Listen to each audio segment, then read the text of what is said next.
In the spring of 2002, WorldCom stood as a monument to American ambition. The second largest long-distance telecommunications company in the world, it employed 85,000 people across continents. Its founder, Bernie Ebbers, had built an empire by merging over 60 companies into a single colossus. Revenue topped $22 billion. The company that had promised to connect humanity across infinite distances was itself on the edge of an abyss. Within months, WorldCom would file the largest bankruptcy in American history. Its auditors had missed an $11 billion fraud. Its CEO would be convicted of crimes that sentenced him to 25 years in prison. The company that linked the world together would become a cautionary tale about how far ambition could carry a man before it carried him over a cliff. This is the story of WorldCom. Bernie Ebbers did not come from privilege. He managed Best Western motels across Mississippi before seeing an opportunity in long-distance telephone service. In a coffee shop in Hattiesburg in 1983, he co-founded LDDS, Long-Distance Discount Services, with a simple proposition: wholesale long-distance rates sold to small businesses. He was aggressive. The coffee shop operation grew into something larger, and Ebbers discovered the mathematics of consolidation. He would acquire a competitor, fold it into LDDS, eliminate redundancy, and move to the next target. 60 acquisitions followed, small companies, mid-sized carriers, each one swallowed into the expanding maw of what would become WorldCom. In 1998, Ebbers orchestrated the acquisition that defined his legacy. MCI Communications for $37 billion. It was the largest corporate merger in American history. Overnight, WorldCom became a giant, no longer a scrappy discount operator, but a telecommunications powerhouse competing alongside AT&T. Ebbers had done what the motel manager could not have dreamed possible. He had purchased respectability. The problem was, the company could not earn the profits that justified its valuation. The acquisitions cost more than anticipated. The telecom industry shifted faster than anyone predicted. The dot-com bubble had burst. Revenue growth slowed, margins compressed. Investors demanded returns. Analysts demanded growth. Ebbers demanded that WorldCom deliver both. Ebbers had a personal reason to keep the stock price high. The WorldCom board had authorized over $400 million in personal loans to him, money secured against his WorldCom shares. If the stock dropped, Ebbers would face margin calls he could not meet. His personal fortune was bound to the company's valuation. The CEO who needed the numbers to hold was also the CEO who stood to lose everything if they did not. CFO Scott Sullivan provided the solution. Rather than report declining performance honestly, Sullivan directed his controller David Myers to reclassify operating expenses as capital expenditures. The scheme targeted line costs, the fees WorldCom paid other carriers to route calls across their networks. These were routine, recurring expenses. Sullivan recorded them as long-term investments. The effect was immediate. Billions in costs vanished from quarterly statements, and WorldCom continued to report the growth Wall Street expected.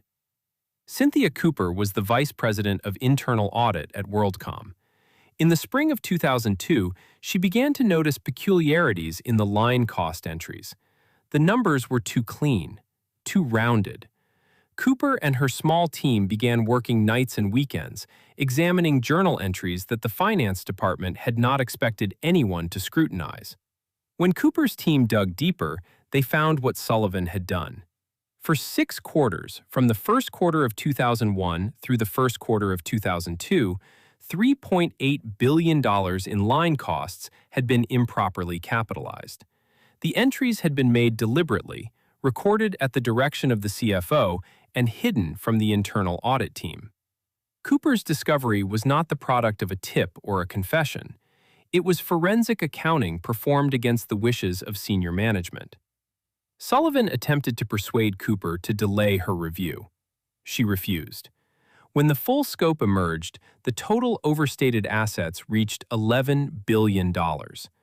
A company that had claimed prosperity was hemorrhaging cash it did not possess. The auditors at Arthur Andersen, the firm that had failed catastrophically at Enron just months before, had reviewed the statements and detected nothing. Cooper reported her findings to the board's audit committee on June 20, 2002. 5 days later, WorldCom publicly announced it would restate earnings.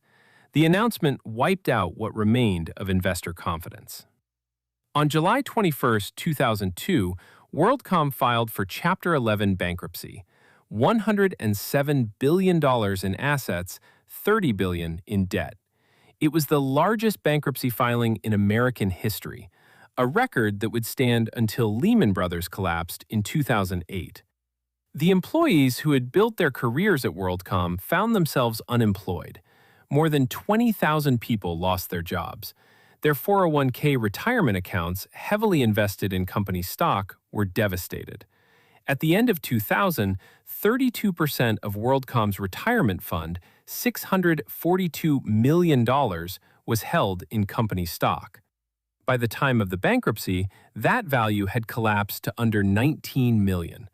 Lifetimes of savings destroyed by entries in a ledger. The reckoning came slowly. Bernie Ebbers was convicted in 2005 of conspiracy, fraud, and filing false documents. At his sentencing, the court imposed 25 years in prison.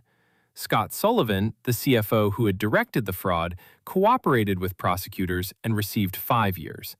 Ebbers aged in captivity. His conviction survived appeals. For years, he remained incarcerated while the telecommunications industry restructured around him. The company he founded disappeared. MCI, the crown jewel of his empire, was sold to Verizon in 2006 for $8.5 billion, barely a quarter of what he had paid. In December 2019, 17 years into his sentence, Bernie Ebbers was granted compassionate release. He was terminally ill. Prison officials concluded he posed no danger. He was released to his home in Mississippi, to family, and to the approaching end. On February 2, 2020, at the age of 78, Bernie Ebbers died. The man who had built an empire through relentless acquisition and pursued growth at any cost had run out of time. WorldCom was not the only major accounting fraud of the early 2000s. Enron had preceded it. Tyco and Adelphia followed. But WorldCom remained distinctive for the scale of its deception and for the speed of its collapse. The company had seemed so substantial, so inevitable, so permanent, until the moment it was revealed to be hollow. The scandal accelerated the passage of the Sarbanes-Oxley Act in July 2002, legislation designed to strengthen corporate governance and auditor independence. Cynthia Cooper and 2 other whistleblowers, Sharon Watkins of Enron and Colleen Rowley of the FBI, were named Times Person of the Year. Their willingness to report fraud internally became a model for corporate accountability. The investors lost $180 billion in market value. The employees who had believed in the vision of a connected world found themselves unemployed, their retirement savings decimated. 20,000 people lost their jobs. The promise of the telecommunications revolution became synonymous with deception. What remains is the structure of the fraud itself. It was not a theft of cash, but a manipulation of categories, the boundary between capital and expense, between today's earnings and tomorrow's losses. By shifting line costs across that boundary, Sullivan and Ebbers had bought time. They had purchased quarters of apparent growth while the underlying business decayed. It was a crime committed in accounting entries and spreadsheet formulas, but its consequences were devastatingly real for everyone who depended on the company's integrity. The longest distance call WorldCom ever made was the one it placed to its own future, promising a destination it would never reach.